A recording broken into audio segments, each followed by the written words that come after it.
All right. अच्छा जी। एक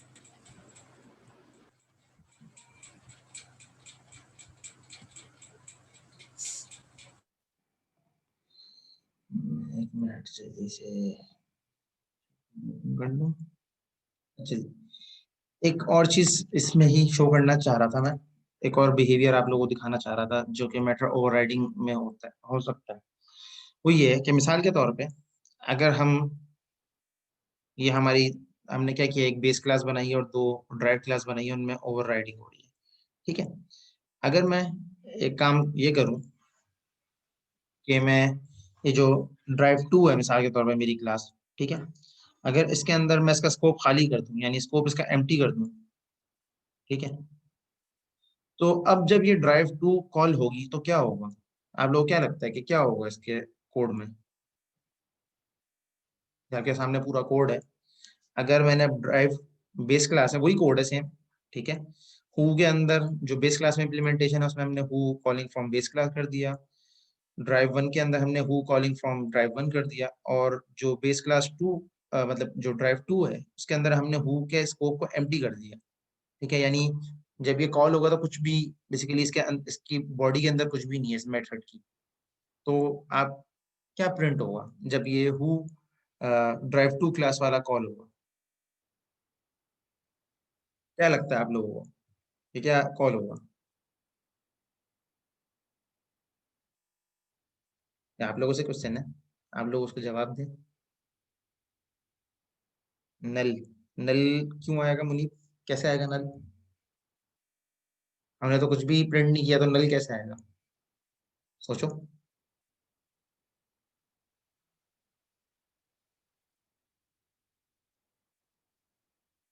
question ये है कि ये कोड को मैंने थोड़ा सा मॉडिफाई किया है, ठीक है। ये कोड पहले था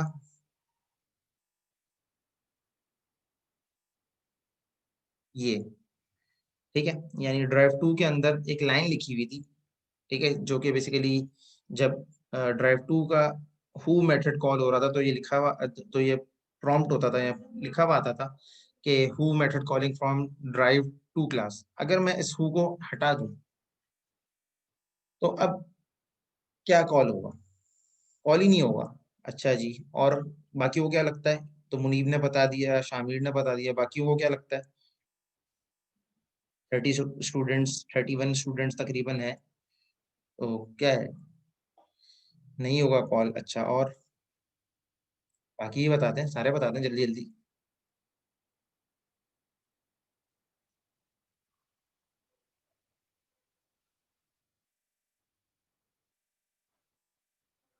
नहीं कॉल होगा। और बाकी?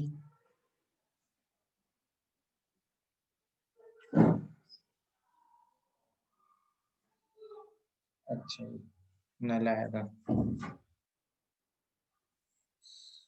अच्छा जी, मैं इसका जवाब इसकी एग्जीक्यूशन से दिखाऊंगा, ठीक है। जब इसको कॉल किया हमने, ठीक है, तो कुछ भी नहीं आया, ठीक है, ना नल आया ना कुछ आया। क्यों नहीं आया? क्योंकि हमने उसके अंदर कुछ लिखा हुआ ही नहीं है, ठीक है। वैसे अगर जो हु है, ठीक है, अगर ये ओवरराइड हुआ, ठीक है, अगर उसके स्कोप में कुछ नहीं होता तो बाय डिफॉल्ट जो बेस क्लास में वैल्यू सेट होती है वो ऑटोमेटिकली आ जाती है। मिसाल के तौर पर अगर मैं हु इसके अंदर किसी वेरिएबल की वैल्यू सेट करता ना, मिसाल के तौर पर इंटीजर आई, तो और यहाँ पे मैं कुछ भी नहीं लिखता तो वो इंटीजर आई की जो वैल्यू वही यहाँ पे इसकी सेट हो जाती है, ठीक है। तो जब इसका ऑब्जेक्ट बना के तो उसमें हो सकती थी। खैर वो अलग सेपरेट है, ये जस्ट एक समझाने के लिए था कि ना नल आएगा ना कुछ आएगा, जो वैल्यू बेस के अंदर सेट है वही आएगी, ठीक है। लेकिन वो प्रिंट नहीं होगी क्योंकि प्रिंट हमने यहाँ पे करवाया नहीं है कुछ, ठीक है, तो इसलिए वो प्रिंट नहीं होगा। तो एक लास्ट टॉप बात करते हैं, उस पर फिर ब्रेक, फिर जाते हैं, फिर ब्रेक के बाद फिर कंटिन्यू करेंगे इंशाल्लाह कि ओवरराइडिंग हम क्यों करते हैं, ठीक है। और जिस तरह हमने ओवरलोडिंग पढ़ा, पॉलीमॉर्फिज्म कर से हम कर सकते हैं, तो ओवरराइडिंग की क्या जरूरत है? आपको क्या लगता है कि ओवरराइडिंग करने की क्या जरूरत है? जब हम ओवरलोडिंग से काम कर सकते हैं तो ओवरराइडिंग की क्या जरूरत है हमें इसका? पता है आप लोगों को क्या लगता है?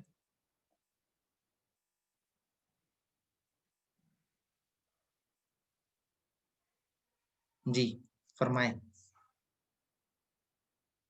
ये ओवरलोडिंग जैसे हम यूज करते हैं, ठीक है, तो ओवरराइडिंग की फिर क्या नीड थी पॉलीमॉर्फिज्म अप्लाई करने के लिए, डिस्पाइट ऑफ ये रन टाइम और कंपाइल टाइम? क्योंकि रन टाइम कंपाइल टाइम का हमें इतना फर्क महसूस भी नहीं होता, ये तो बुक में या इधर उधर पढ़ने के बाद हमें पता चलता है अच्छा कंपाइल टाइम से और रन टाइम में ये है। वरना अगर एक नॉर्मल यूजर के तौर पे या एक नॉर्मल डेवलपर के तौर पे हम सिस्टम यूज कर रहे हैं तो हमें नहीं फर्क पड़ता, डजेंट मैटर कि वो कंपाइल टाइम है या रन टाइम है।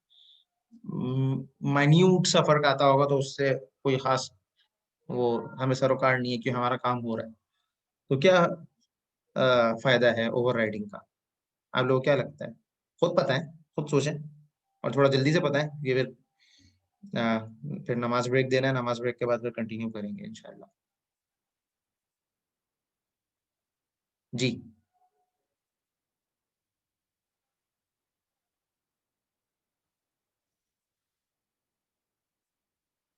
मैं आप लोगों से पूछ रहा हूँ, नहीं आ रहा समझ तो भी बता दो, मैं ताकि मैं एक्सप्लेन कर दूं सही से।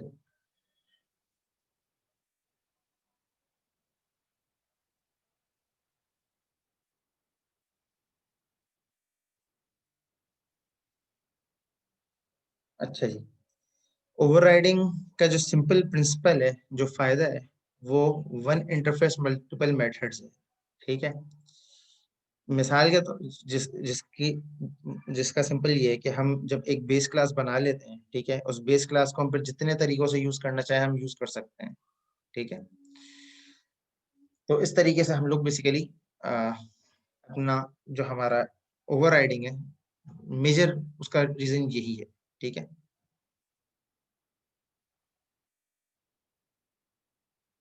ओवरराइडिंग वो होता है कि बेस की वैल्यू गेट करते हैं ड्राइव क्लास में, बिल्कुल ड्राइव क्लास में गेट करते हैं, लेकिन हम लोग वर्चुअल मेथड वगैरह को यूज करते हुए ये काम सारा कर रहे होते हैं, ठीक है। तो जब हम आगे इंशाल्लाह इंटरफेसेस को भी पढ़ेंगे तो फिर उसमें इसकी चीज और बेहतर होगी। और एक और एग्जांपल है, अभी हम लोग उसको करेंगे, ये तो हमने बिल्कुल बेसिक एग्जांपल देखी ना, अब थोड़ी सी एक ब्रॉड एग्जांपल को देखते हैं ब्रेक के बाद, उससे और बेहतर ओवरराइडिंग थोड़ी सी और क्लियर होगी कि ओवरराइडिंग से क्या फर्क आ रहा है, ठीक है। तो उस एग्जाम्पल में हम ओवरलोडिंग ओवरराइडिंग दोनों सॉर्ट ऑफ कर रहे होंगे, तो अभी ब्रेक के बाद इंशाल्लाह वो डिस्कस करते हैं, ठीक है। क्विज टू का मैं स्टार्टिंग में बता चुका हूँ अली अब्बास, आप शायद आपने लेट कनेक्ट किया होगा, मैं शुरू में इसके ऊपर डिस्कशन कर चुका हूँ सारी, ठीक है। तो आप मेरी रिकॉर्डिंग अब सुन लेना, अब यही हल है, क्योंकि अब नमाज ब्रेक का टाइम हो गया, नमाज ब्रेक के बाद कंटिन्यू करना है, तो फिर उसको देख लीजिएगा, ठीक है।